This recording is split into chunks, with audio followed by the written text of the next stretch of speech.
ನಮಸ್ತೆ ವೀಕ್ಷಕರೇ, ನಿತ್ಯ ಜ್ಯೋತಿರ ವಾಸ್ತು ಭವಿಷ್ಯ ವಿಶೇಷ ನೇರ ಪ್ರಸಾರ ಕಾರ್ಯಕ್ರಮಕ್ಕೆ ಸ್ವಾಗತ. ನಾನು ಚಿತ್ರಶ್ರೀ. ದಿನಾಂಕ 10/7/2026 ಶುಕ್ರವಾರದ ಈ ದಿನ ಕುಂಭರಾಶಿಯ ವಿಚಾರಕ್ಕೆ ಸಂಬಂಧಪಟ್ಟಂತೆ ಜುಲೈ ತಿಂಗಳ ಭವಿಷ್ಯವಾಣಿಗಳನ್ನು ನೋಡ್ತಾ ಹೋಗೋಣ. ನಿಮಗೆ ಎಷ್ಟು ಲಾಭ ತಂದು ಕೊಡುತ್ತೆ ಈ ತಿಂಗಳು, ಜೊತೆಗೆ ನೀವು ಯಾವ ಕೆಲಸದಲ್ಲಿ ಜಾಗರೂಕತೆಯಿಂದ ಇರಬೇಕು, ಯಾರಿಂದ ದೂರ ಇರಬೇಕು, ಸೊ ಎಲ್ಲ ವಿಚಾರಗಳನ್ನ ಗುರೂಜಿಗಳು ತಿಳಿಸ್ಕೊಡ್ತಾರೆ. ಮೊದಲನೇದಾಗಿ ಗುರೂಜಿಗಳನ್ನ ಕಾರ್ಯಕ್ರಮಕ್ಕೆ ಸ್ವಾಗತಿಸ್ತಾ ಇದ್ದೀನಿ.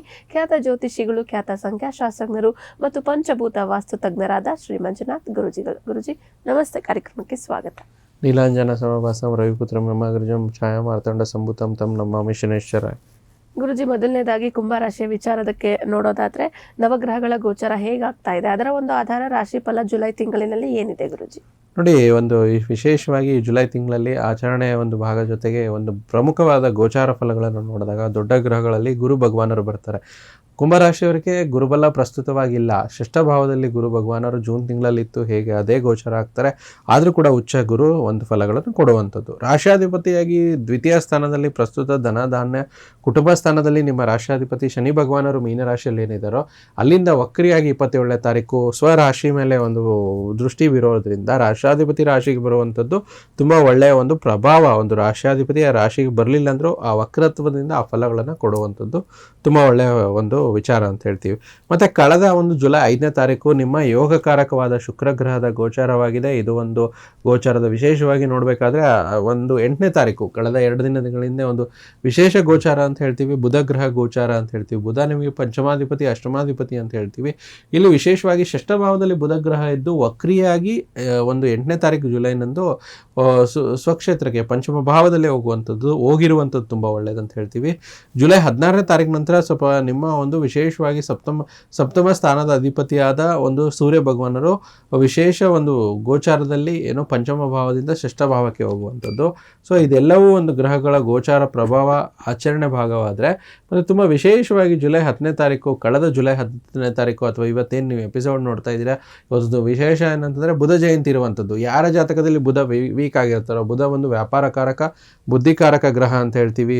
ಸ್ಟೂಡೆಂಟ್ಸ್ ಆಗಿರ್ಬೋದು, ಬಿಸ್ನೆಸ್ ಪರ್ಸನ್ ಆಗಿರ್ಬೋದು, ಅಥವಾ ನೀವು ಎಂಪ್ಲಾಯೀಸ್ ಆಗಿರ್ಬೋದು, ಬುಧ ವಾಣಿಕಾರಕ ಗ್ರಹ ಕೂಡ ಆಗ್ತಾರೆ. ಇವತ್ತಿನ ಒಂದು ಬುಧನ ಆರಾಧನೆ, ವೆಂಕಟೇಶ್ವರ ಸ್ವಾಮಿ ಆರಾಧನೆ ಮಾಡಿ, ವಿಷ್ಣುವಿನ ಆರಾಧನೆ ಮಾಡಿ.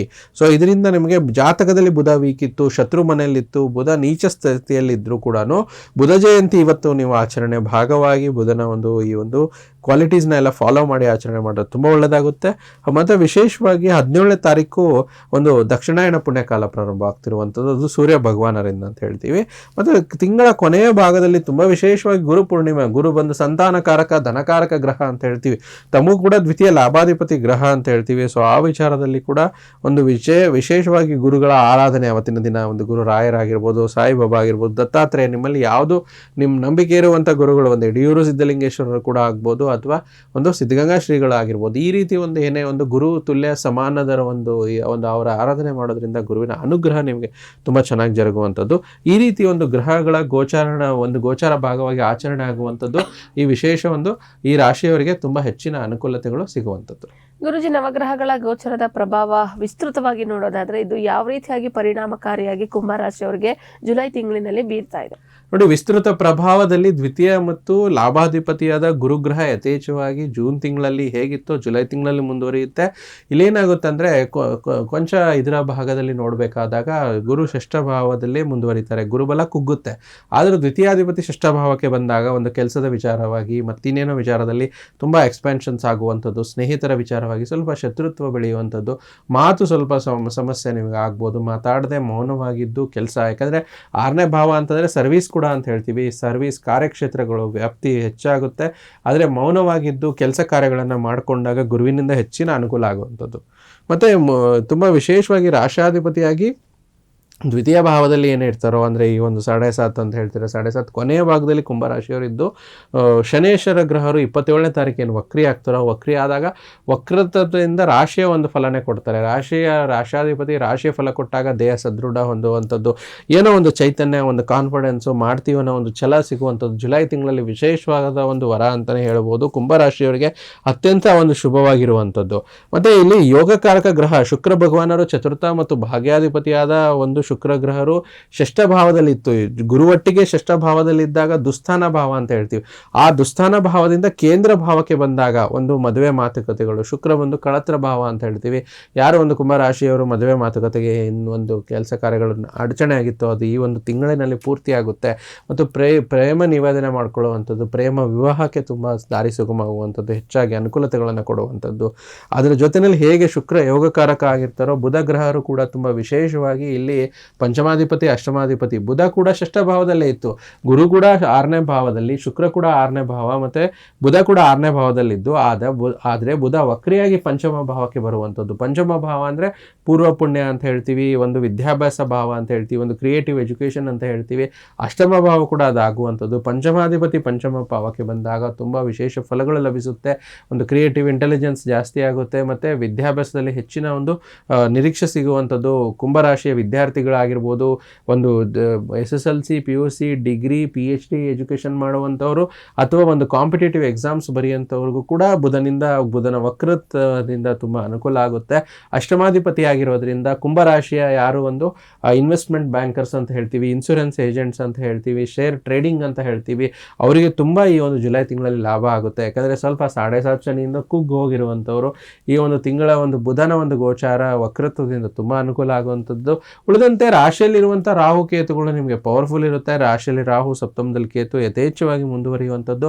ನಿಮಗೆ ತೃತೀಯ ದಶಮಾಧಿಪತಿಯಾದ ಮಂಗಳ ಗ್ರಹರು ಕೂಡ ವಿಶೇಷವಾಗಿ ಚತುರ್ಥ ಭಾವದಲ್ಲಿ ಮಂಗಳ ಬಂದು ಭೂಮಿಪುತ್ರ ಅಂತ ಹೇಳ್ತೀವಿ. ಏನೋ ಒಂದು ಪ್ರಾಪರ್ಟಿ ವಿಚಾರದಲ್ಲಿ ಏನೇ ಇದ್ರೂ ಕೂಡ ಅಡಚಣೆಗಳು ದೂರವಾಗುತ್ತೆ. ವಿಶೇಷವಾಗಿ ಕುಂಭರಾಶಿಗೆ ಸಂಬಂಧಪಟ್ಟಂಥ ಭೂಮಿಯನ್ನು ನಂಬಿ ಕೆಲಸ ಮಾಡುವಂಥವ್ರು, ಉದಾಹರಣೆಗೆ ರಿಯಲ್ ಎಸ್ಟೇಟ್ ವ್ಯವಹಾರಗಳಲ್ಲಿರೋರಿಗೂ ಕೂಡ ಅನುಕೂಲತೆಗಳು ಹೆಚ್ಚಾಗಿ ಜರುಗುತ್ತೆ.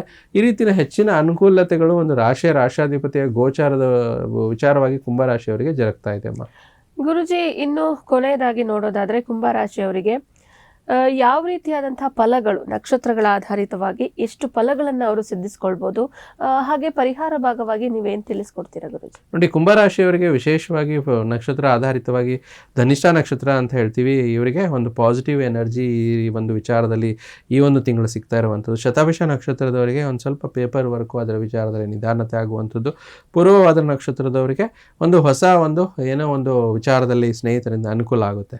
ಸೊ ಪರಿಹಾರ ಇಷ್ಟೇ, ಒಂದು ಸುಬ್ರಹ್ಮಣ್ಯ ಸ್ವಾಮಿ ಆರಾಧನೆ ಮಂಗಳವಾರದತ್ತು ಕೆಂಪು ವರ್ಣದ ಹೂವುಗಳಿಂದ ಮಾಡ್ಕೊಳ್ಳಿ. ಆದಷ್ಟು ಒಂದು ಸುಂದರಕಾಂಡ ಪಾರಾಯಣ ಆಂಜನೇಯ ಸ್ವಾಮಿ ವಿಚಾರದಲ್ಲಿ ಶನಿವಾರದತ್ತು ಮಾಡ್ಕೊಳ್ಳಿ. ಸೊ ಪ್ರತಿಯೊಂದು ಆದರೆ ಬುಧವಾರ ಏಕಾದಶಿ ದಿನಗಳಲ್ಲಿ ಉಪವಾಸ ಮಾಡಿಕೊಂಡ್ರೆ ತುಂಬ ಚೆನ್ನಾಗುತ್ತೆ. ನೋಡಿದ್ರಲ್ಲ ವೀಕ್ಷಕರೇ, ಈ ಒಂದು ಪರಿಹಾರ ಭಾಗವನ್ನ ಕುಂಭರಾಶಿಯವರು ಖಂಡಿತ ಜುಲೈ ತಿಂಗಳಿನಲ್ಲಿ ಮಾಡ್ಕೊಳ್ಳಿ. ವೀಕ್ಷಕರೇ, ಒಂದು ಪ್ರಮುಖ ಮಾಹಿತಿ ಏನಂದ್ರೆ, ಗುರೂಜಿಗಳು ತುಮಕೂರಿನಲ್ಲೂ ಕೂಡ ಲಭ್ಯರಿರ್ತಾರೆ. ಹಾಗೆ ಬೆಂಗಳೂರು ಮತ್ತೆ ಕಲಬುರಗಿ ಹಾಗೆ ಉತ್ತರ ಕರ್ನಾಟಕ ಪ್ರವಾಸವನ್ನ ಆಗಾಗ ಅವರು ಕೈಗೊಳ್ತಾ ಇರ್ತಾರೆ. ನೀವು ನಮ್ಮ ಚಾನೆಲ್ನಲ್ಲಿ ವೀಕ್ಷಿಸಿ, ಅಂದ್ರೆ ಈ ಸಂಚಿಕೆಯನ್ನ ವೀಕ್ಷಿಸಿ ನಿಮ್ಮ ಸಮಸ್ಯೆ ಏನೇ ಇದ್ರೂ ಸಹ ನೀವು ಕಮೆಂಟ್ ಅನ್ನ ಮಾಡ್ಬೋದು. ಪರಿಹಾರವನ್ನ ಗುರೂಜಿಗಳು ತುಂಬಾ ಸುಲಭವಾಗಿರೋದನ್ನ ತಿಳಿಸ್ಕೊಡ್ತಾರೆ. ಹಾಗೆ ಅದರ ರಿಸಲ್ಟ್ ಕೂಡ ನಿಮ್ಗೆ ಬೇಗ ಸಿಗುತ್ತೆ. ಹೆಚ್ಚಿನ ಮಾಹಿತಿಗಾಗಿ ಕೆಳಗಡೆ ಡಿಸ್ಪ್ಲೇ ಆಗ್ತಾ ಇರುವಂತಹ ಗುರೂಜಿಗಳ ವಾಟ್ಸಪ್ ಸಂಖ್ಯೆ ಅಥವಾ ಫೋನ್ ಸಂಖ್ಯೆಗೆ ನೀವು ಕರೆ ಮಾಡಬಹುದು. ಮತ್ತಷ್ಟು ಸಮಸ್ಯೆಯನ್ನ ನೀವು ಗುರೂಜಿಗಳ ಬಳಿ ನೇರವಾಗಿ ಚರ್ಚೆ ಮಾಡಿ ಅದಕ್ಕೆ ಪರಿಹಾರವನ್ನ ತಿಳ್ಕೊಳ್ಬಹುದು. ಗುರೂಜಿ, ಇಷ್ಟೊತ್ತು ಕೂಡ ನಮ್ಮ ಜೊತೆ ಇದ್ರಿ. ಹಾಗೆ ಕುಂಭರಾಶಿಗೆ ಸಂಬಂಧಪಟ್ಟಂತೆ ಜುಲೈ ತಿಂಗಳ ಮಾಸ ಭವಿಷ್ಯವಾಣಿ ಹೇಗಿರ್ಬೇಕು ಅಂತ ಹೇಗಿದೆ ಅಂತ ಹೇಳಿ ಎಲ್ಲ ಕೂಡ ತಿಳಿಸ್ಕೊಟ್ಟಿದ್ದಾರೆ ಗುರೂಜಿ. ಧನ್ಯವಾದಗಳು. ಸರ್ವೇ ಜನ ಸುಖಿನೋ ಭವಂತು, ಸಮಸ್ತ ಸನ್ಮಂಗಳಾನಿ ಭವಂತು. ವೀಕ್ಷಕರೇ, ಇವತ್ತಿನ ಈ ಸಂಚಿಕೆಯನ್ನು ಇಲ್ಲಿಗೆ ಮುಗಿಸ್ತಾ ಇದೀವಿ. ಮತ್ತೊಂದು ಸಂಚಿಕೆಯಲ್ಲಿ ಭೇಟಿಯಾಗೋಣ. ನೋಡ್ತಾ ಇರಿ ಪ್ರಗತಿ ಟಿವಿ, ಇದು ನಿಮ್ಮಿಂದ ನಿಮಗಾಗಿ.